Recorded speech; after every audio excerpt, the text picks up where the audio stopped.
अस्सलामुअलैकुम नाजरीन, नई वीडियो में आप सबको खुशामदीद। तो नाजरीन, आजकल पाकिस्तान में पॉलिटिकल इंस्टेबिलिटी की वजह से फार्मर्स बहुत ज़्यादा सफ़र कर रहे हैं मतलब उनके फाइनेंशियल माली हालात बहुत ज़्यादा नीचे चले गए हैं।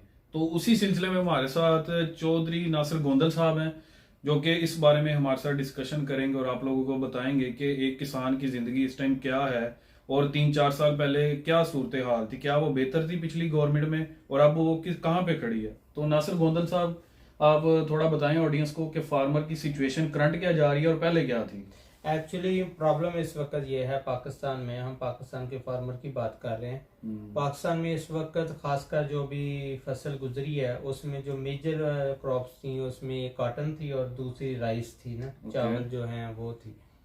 अब प्रॉब्लम लोगों के लिए ये बना हुआ है कि जो कास्ट ऑफ प्रोडक्शन है वो इतनी ज्यादा बढ़ गई, यानी कि जो फर्टिलाइजर और पेस्टिसाइड इस्तेमाल होती हैं वो इतनी महंगी हो गई है, खादें और स्प्रे जो हैं वो इतनी महंगी हो गई हैं कि जो उनकी प्रोडक्ट आती है उससे वो चीज उनकी कॉस्ट पहले बढ़ चुकी होती है। अच्छा। और आपको पता है पाकिस्तान के अंदर एक ठेकेदारी निजाम भी है, यानी कि जिसकी जमीन होती है वो किसी को रेंट पे दे देता है, फिर वो उस पे फसल काश्त करता है। भट्टा सिस्टम भी कहते हैं इसको? नहीं, भट्टा सिस्टम नहीं, इसको तो आप ये कहते हैं ठेकेदारी निजाम। ठीक है, ठेकेदार मतलब एक बंदे की जमीन उसने रेंट पे दे दी। हाँ, रेंट पे आगे अगले बंदे को दे दी। ओके। और लीज पे, रेंट कह ले लीज कह ले, उस पे दे दी और वो फिर उस पे क्रॉप, और वो भी कास्टिक होती है।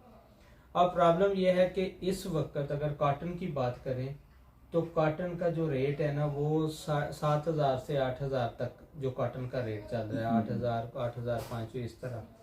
और जिमीदार की इस तरह इतनी बुरी हालत है। कितने केजी का ये आपने वेट बताया थोड़ा? 40 केजी का। 40 केजी इनके मन का रेट, जिसको मन पंजाब में कहते हैं, पाकिस्तान में कहते हैं, तो उसका मन का रेट जो है ना वो ये 7 से 8,000 चल रहा है। अच्छा। और उनकी जो कास्ट है ना उसमें आप अगर देखें तो जो उन्होंने डीएपी, जिसको फास्फोरस कहते हैं, वो डीएपी जो डाली हुई है खाद, वो इतनी 12 से लेके 14,000 तक एक बैग है 50 केजी का जो उन्होंने डाला हुआ है उसमें।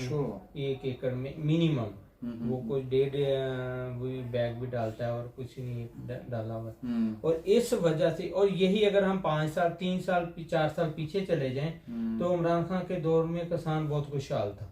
इसीलिए आप देखते हैं जो भी वो लोग इंटरव्यू करने जाते हैं एरिया का, जो अभी इलेक्शन का सीजन है तो उसकी वजह से करने इंटरव्यू चाह रहे हैं बहुत ज्यादा, तो वही वजह है कि लोग अट्रैक्ट खान साहब की तरफ ज्यादा हैं। जिम्मेदार, क्योंकि आपको पता है पाकिस्तान में 70% जो है लोग एग्रीकल्चर से लिंक है। बिल्कुल ऐसे है। तो अगर आपका जिम्मेदार सिस्टम यानी कि स्ट्रॉन्ग नहीं होता और इसकी तरफ तवज्जो नहीं होती तो ये ऐसे ही है। ठीक है नासिर भाई, आपने पीटीआई की तो काफी ज्यादा कह लें कि अच्छी चीजें बताई हैं कि उन्होंने बहुत ज्यादा सपोर्ट किया है हमारे किसानों को।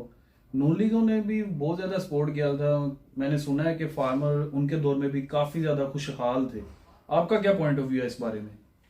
अली भाई, जो है ना नून लीग का दौर, बेसिकली इसको जो हम पंजाब में कहते हैं कि ये किसान दुश्मन दौर होता है बेसिकली। अच्छा। जो नून लीग का दौर, क्योंकि नून लीग के जो टॉप अगर लोग देखे जाएं तो वो सारे कॉर्पोरेट के लोग होते हैं, वो इंडस्ट्री को सपोर्ट। एक्चुअली पाकिस्तान में 2 फिलॉसफी पहले काम करती थी, एक पीपल पार्टी की और एक नून लीग की। सही है। पीपल पार्टी जो है वो ओरिएंट थी, यानी कि उसका फोकस जो था वो जिम्मेदार पे था। वो जिम्मेदारों के लिए फैसिलिटियां प्रोवाइड करती थी, लेकिन कॉर्पोरेट को इतना वो फैसिलिटेट नहीं करती थी। नून लीग यूं ही आती है, इसीलिए नून लीग वोट ज्यादा लेती है कि ये इन्वेस्टमेंट ज्यादा करती है। इन्वेस्टमेंट इस बेस से ज्यादा करती है कि इसकी इनके साथ इंडस्ट्रियलिस्ट लोग होते हैं जो इनको चंदा फंडिंग देते हैं।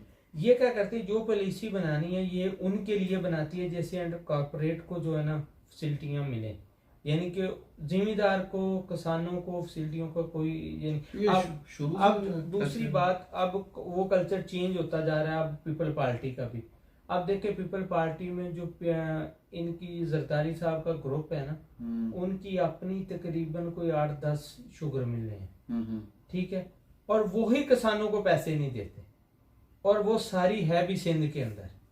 अच्छा। वहीं से ये वोट लेते हैं, बदमाशी से लोगों से गन्ना लेते हैं और फिर उनको पेमेंट भी नहीं करते, और अपनी मर्जी का रेट भी देना। एक बदमाशी से लेना है और फिर अपनी मर्जी का रेट लेना देना है। इनके रेट भी अपनी मर्जी का और पैसे भी अपनी मर्जी के देने।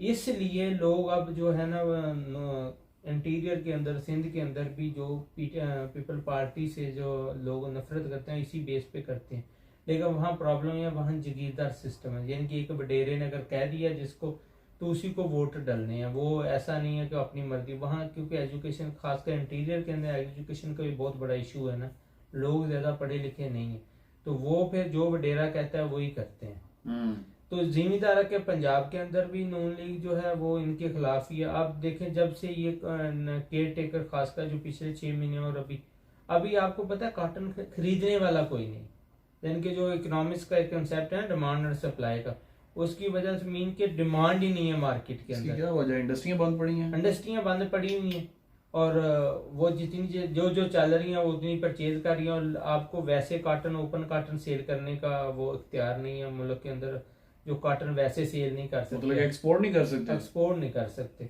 रॉ फॉर्म में नहीं कर सकते, कोई फाइनल प्रोडक्ट में कर सकते, यान में, क्लॉथ में, कपड़े में, जो भी वो कर सकते हैं।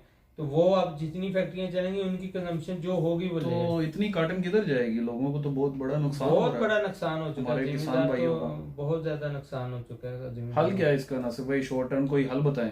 इसका शॉर्ट टर्म तो हल पहले तो इंडस्ट्री जितनी जल्दी इंडस्ट्री चलेगी, इंडस्ट्री ही कंजम्पशन करेगी तो ये उनको अच्छा पैसा मिलेगा। सही है, क्योंकि अगर सीधी रुई बाहर जाना शुरू हो जाए ना तो मुल्क के लिए ये नुकसान है कि रेमिटेंस उतनी कम हो जाएगी, बिल्कुल। यानी कि फाइनल प्रोडक्ट बन गया वो महंगी बिकती है और वो उसका रिटर्न ज्यादा आता है, और इंडस्ट्री लगेगी तो जॉब्स सारी बातें क्रिएट होंगी, लेकिन जिस तरह के इन्होंने एनवायरनमेंट डेवलप कर दिया ना, मुझे नहीं लगता था कि नियर फ्यूचर में ऐसा, क्योंकि अब इन्होंने ट्रस्ट खत्म कर, अब देखें अभी इलेक्शन हो रहे हैं ना, आपके भी इलेक्शन का ऐलान हो गया कि जी जो फरवरी में हुए, इंडिया में भी इलेक्शन हो रहे हैं, सही है, वहाँ किसी पे कोई पाबंदी नहीं, हर कोई अपने जलसे जुलूस कर रहा है, जैसे कांग्रेस कर रही है, बीजेपी कर रही है, सब पार्टियां कर रही हैं। हालांकि बीजेपी की गवर्नमेंट भी है और कांग्रेस की भी कहीं ना कहीं गवर्नमेंट है, तो उस वजह से वहां पे काम हो रहे हैं, लेकिन लोग अपनी पॉलिटिक्स कर रहे हैं, कुछ किसी पे कोई क्रैकडाउन नहीं, लेकिन पाकिस्तान में ये अपनी तजर्बे करते रहते हैं कि लोगों के ऊपर क्रैकडाउन करने से ये हो जाएगा। भाई ये जो आप काम करते हैं ना, सारा मीडिया इंटरनेशनली दिखाता है, सारा दिखाता है कि वहाँ क्या हो रहा है। जब आपकी स्टेबिलिटी नहीं होगी तो आपकी इंडस्ट्री ग्रो नहीं करेगी, और ये और पिसता एंड पे गरीब आदमी, यानी कि किसान वो ही पिसेगा। हमारे मुल्क का तो वैसे भी किसान बेचारा गरीब है, किसान तो हर जगह गरीब है, लेकिन हमारे मुल्क में कुछ ज्यादा ही हमने चलिए दुआई कर सकते हैं कि अल्लाह पाक की ज़ात हमारे मुल्क के हालात बेहतर करें। तो वीडियो को नाज़रीन यहाँ पे ही हम लोग एंड करते हैं, इंशाल्लाह नई वीडियो में मिलते हैं। अपना बहुत सारा ख्याल रखिएगा। अल्लाह हाफिज।